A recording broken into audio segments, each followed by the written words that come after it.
এই যে ম্যাডাম দাঁড়াও, আমার তো তোমাকে অনেক ভালো লাগছে। আমি এখন যাই করি না কেন, বিয়ে আমি তোমাকেই করব। আমার ফ্যামিলি আপনাকে কখনো মেনে নেবে না। কেন মেনে নিবে না? আমার মধ্যে কি না আছে?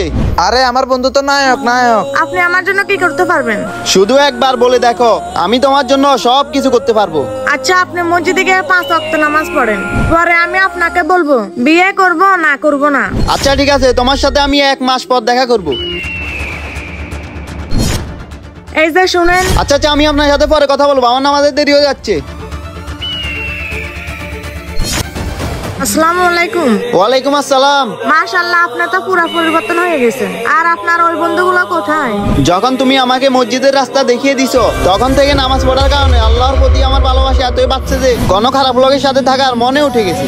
আমি তোমাকে আমার ভালোবাসার কথা বলছিলাম, এখন যদি তুমি আমাকে নাও করে দাও তাতেও আমার কোনো আফসোস নেই, কারণ আমার এই মনের মধ্যে শুধু এখন আল্লাহর প্রতি ভালোবাসা। আমার তো আপনার মতো এরকম ছেলে দরকার ছিল। আমি আজকে আপনার বিষয়ে বাবার সাথে কথা বলবো। সবাইকে 5 ওয়াক্ত নামাজ পড়ার তৌফিক দান করুন। ভিডিওটি ভালো লাগলে চ্যানেলটি সাবস্ক্রাইব করুন।